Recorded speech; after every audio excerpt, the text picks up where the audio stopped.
How you doing? I'm Kevin O'Hara for alcoholmastery.com.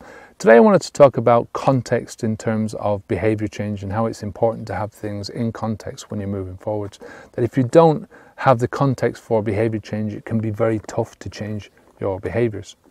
You know, when we're talking about quitting drinking, we're talking about that you drink in certain times, certain places, with certain people.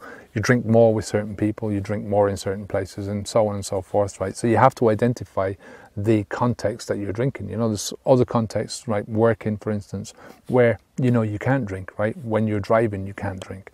So there's certain times when you know that it's easy for you to not drink, right? Because you just don't drink then, right? And it's hard for you not to drink in other areas because you know that those are the areas when you would normally drink. So you have to identify these contexts, right? Any behaviour has got a certain context in it. And it's the same when you're trying to build a new habit in your life, right? You're trying to build a new behaviour. You have to identify the areas where you're going to be doing this behaviour, right? Who you're going to be doing it with, what you're going to be doing, how you're going to be doing it, how often you're going to be doing it, all that kind of thing.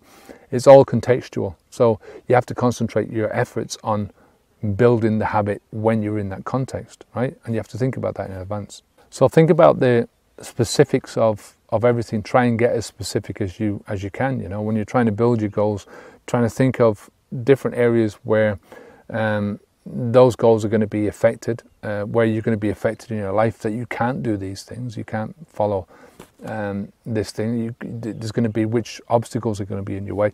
And thinking about it from this perspective as well, from a contextual perspective, also lets you think about the rewards that you're going to give yourself. I mean, you know, sometimes building behaviours or deconstructing old behaviours is tough, right?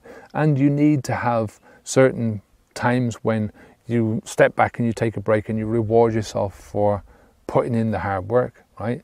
All work and no play makes Jack a very dull boy, you know. So you have to reward yourself for doing well, and you also have to be able to put disincentives in for, you know, falling back on old bad habits or not doing the work that you need to do to get the habit going, you know, to get that growth going.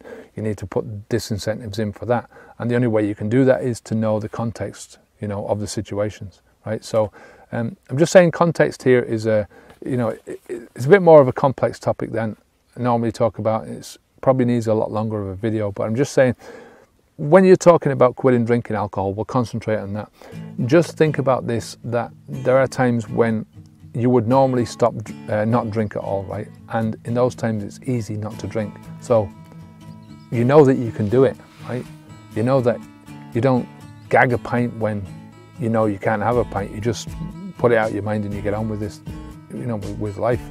And there are times when you want to drink, when you would normally drink, but you can't have a drink, and that's when, you know, you can heighten your own cravings by putting yourself into those situations that you can avoid. So it's just thinking about things from that perspective, from a contextual perspective. So I hope you got something out of that video. Until next time, I'm Kevin O'Hara for alcoholmastery.com. Take care of yourself, and until next time, onwards and upwards. Good luck to you. Bye now.